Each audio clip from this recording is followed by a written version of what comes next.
برنامه خبری و تحلیلی اخباری آزادی را من مومن احمدی پیشکش میکنم. سلام بیننده عزیز. امروز 1 ایول است.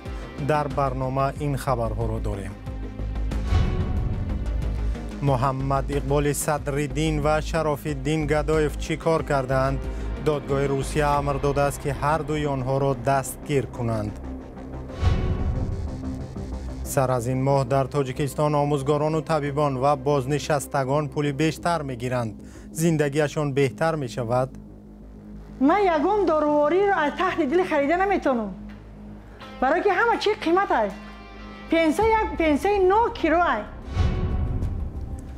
بازداشت شدگان فلسطینی از بدرفتاری و بیرحمی سربازان و پاسبانان اسرائیلی شکایت می کنند. اسرائیل می گوید گپی آنها دروغ است. یکی از دادگاه شهر مسکو امر داده است که شراف‌الدین گدایف و محمد اقبال صدرالدین دو فعال مخالف حکومت تاجیکستان دستگیر شوند. مدیازون یکی از رسانه‌های اینترنتی روسی نوشته است که هر دو نفر به پهن کردن خبرهای دروغ درباره جنگ اوکراین ایبدار می‌شوند. جزئیات اتهام معلوم نیست. دادگاه ناحیه بسمنی حکمی بازداشت را آخر ماه می صادر کرده است، ولی آن هفته گذشته از منابع باز دسترسی رسانه ها شد. در یک صحبت از شراف‌الدین گدایف پرسیدیم سبب امر دادگاه مسکو چی بوده میتواند؟ پرونده باز شده پیش از همه ربط دارد به سفر من در ماه نوامبر سال 2022 به اوکراین که من تجاوز روسیه را به خاک اوکراین محکوم کردم و دیگر برآمدهای من که مردم تاجیک را در صف قوه‌های مسلح روسیه گفتم که خودداری کنند و جنگ به اوکراین نروند، چون این به یک کشور مستقل تجاوز کردن روسیه است. محمد اقبال صدرالدین میگوید هدف روسیه از این امر مهر زدن به دهان همه آنهایی است که جنگ مسکو در اوکراین را تنقید میکنند. به قول شراف‌الدین گدایف هدف از این کار مقامات انتظامی روسیه ترسانیدن دیگر تاجیکان است که درباره جنگ بی‌دلیل روسیه در اوکراین صحبت نکنند. وقتی که روسیه نسبت یک یا دو نفر سرشناس تاجیکان پرونده جنایی باز میکند، به بقیه تاجیکان نشان میدهد که هیچ کس حق ندارد که از تجاوز نظامی روسیه به خاک اوکراین سخن گوید. یعنی با این راه میخواهد که ترس را در دل آنهایی که از موقع اوکراین و تجاوز نظامی روسیه را به خاک اوکراین محکوم میکند، با آنها ترس را در دل آنها جا بکند که هیچ کس دیگر در این مورد صحبت نکند. شراف‌الدین گدایف و محمد اقبال صدرالدین از فعالان مخالفان حکومت که در تاجیکستان هم پرونده جنایی دارند در خارج از کشور زندگی میکنند. مقامات انتظامی روسیه 10 تن از مخالفان حکومت تاجیکستان را در گذشته دستگیر کرده و برای محاکمه به دوشنبه فرستاده است. ادامه برنامه. در تاجیکستان از امروز 1 ایول مزد کاری کارمندان اداره‌های دولتی از جمله آموزگاران و طبیبان 40% زیاد می شود. کمترین مزد کار هم در کشور نباید کمتر از 800 سومانی باشد. بر اساس فرمانی که رئیس جمهوری تاجیکستان ماه ینور امسال امضا کرد، از این ماه باید حق نفقه و یا بازنشستگی هم 30% بیشتر باشد و پیرانسالان آنهایی که سالهای دراز کار کردند باید پولی بیشتر بگیرند. آیا این پول برای زندگی مردم بازنشسته کافی است؟ گزارش همکاران ما شهلای عبدالله و امیر اسحاق در همین باره است. من هر روز همین محصولات همین خوراکواری را این بچه‌ها میخرم میگیرم بیچاره، همین مرا یاردم میتین، همچون همسایه گفته یاردم میکنن. شفتالو 10 سوم، این سبو. ملکه ظریفова از این بازارچه محصولات نیازی اولیه را میخرد. بازنشسته است. 180 سومانی نفقه میگیرد. مبلغی که به گفتهش کافی نیست. من گوش نمیخرم. من گوش خریدن پول ندارم. برای که مبلغ نمیرسه. 1 کیلو گوش 80 سومون است. یگام کستره به خاطر فرزند به خاطر خود گوشت به پول نمیتیته.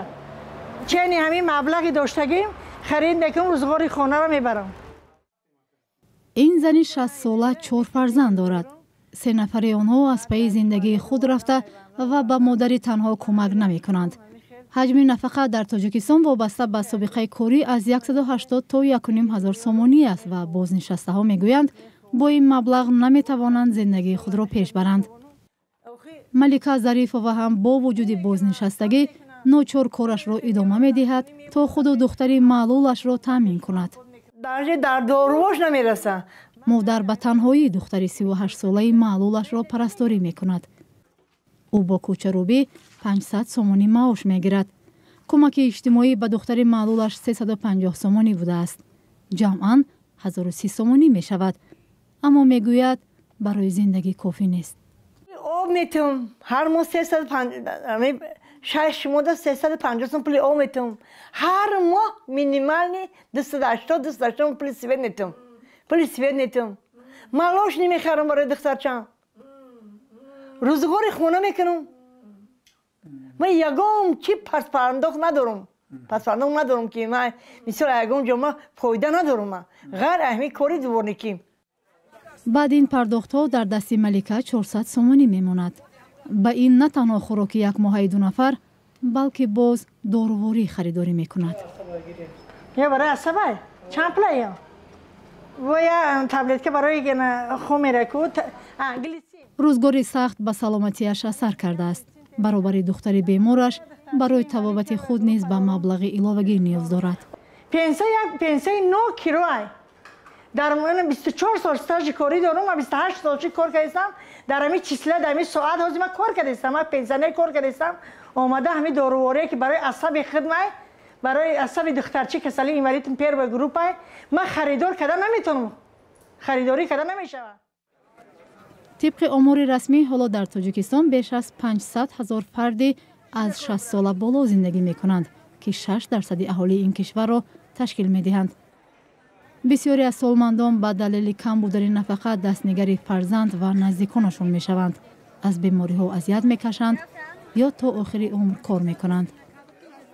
با وجود آنکه تاجیکستان بودجه خود را اجتماعی مینامد، معاش و نفقه در تاجیکستان در قیاس به کشورهای دیگر منطقه از همه پستر است و ملیکا این را بهتر از همه میداند. بالوروی نفقه میگوید او به اندازه نیست که او را وادار به بازنشستگی و راندن دولتی پیری کند.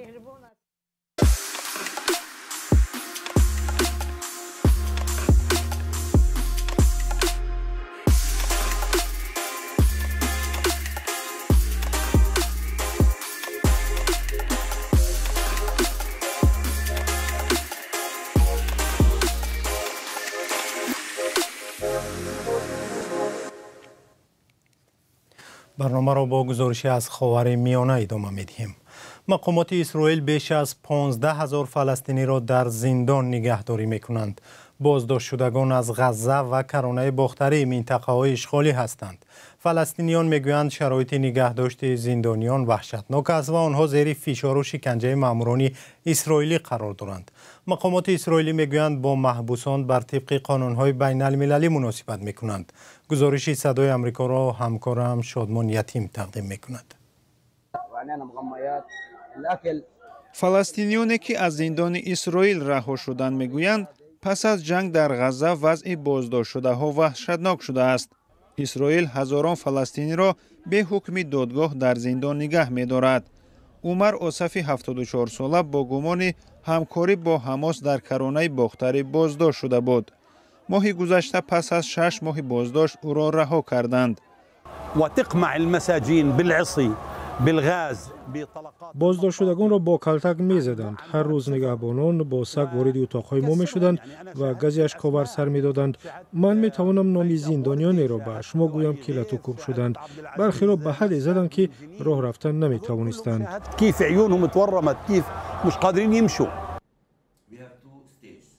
عبدالله زگری رئیس سازمان زندانیان فلسطینی میگوید تا آغاز جنگ 9400 زندانی از کرانه باختری و تقریباً 5000 از غزه در زندان‌های اسرائیل بودند. با گفته زندانیان رها شده اکثر وقت آنها با چشم و دست بسته هستند. زگری میگوید 46 زندانی زیر شکنجه جان باختند. آنها صلیب سرخ را نمیگذارند به زندان وارد شود. همیشه زندانیان را میزنند. اکثر آنها را دست و پای و سر و رویشان شکسته است. دادستان اسرائیل گفته است که 70 شکایت از شکنجه نسبت به زندانیان فلسطینی را تحقیق می‌کند. حکومت اسرائیل وجود شکنجه زندانیان را رد می‌کند. Israel maintains the highest levels of international law. اسرائیل با زندانیان فلسطینی از روی قانون‌های بین‌المللی رفتار می‌کند. هیچ شکنجه وجود ندارد و تا جای آگاه هم هیچ نشانه از شکنجه نیست. متاسفانه حماس است که اسیران اسرائیلی را هر روز شکنجه می‌کند. Israeli prisoners and tortures them daily. پیوندان زندانیان با نگرانی به سر میبرند چون پس از 7 اکتبر سال گذشته دیگر هیچ خبری از نزدیکانشان در زندانهای اسرائیل ندارند. برادر رضا الحق 4 ماه پیش ناپدید شد. پیوندان او تا هفته پیش نمیدانستند که زکریا کجاست. این برای مادرم، همسر برادرم و کودکانش در داور است. تماما نمیدانند که با او چی شده است. فلسطینیان حامی حقوق انسان میگویند از طرح آتش بس در غزه که امکان میدهد اسیران اسرائیلی و زندانیان فلسطینی آزاد شوند پشتیبانی میکند. طرحی که ظاهراً حالا به بنبست رسیده است. برمیگردیم به تاجیکستان. در شهر کولاب که مشکلات نقلیاتی جمعیتی در آن زیاد است، با بنیاد ایستگاه‌های نوی اتوبوس شروع کردند. در این شهر که بیشتر از 200,000 اهالی دارد، تا چند وقت پیش ایستگاهی اتوبوس احیانا به نظر می رسید چون بسیاری از آنها را ویران کرده بودند.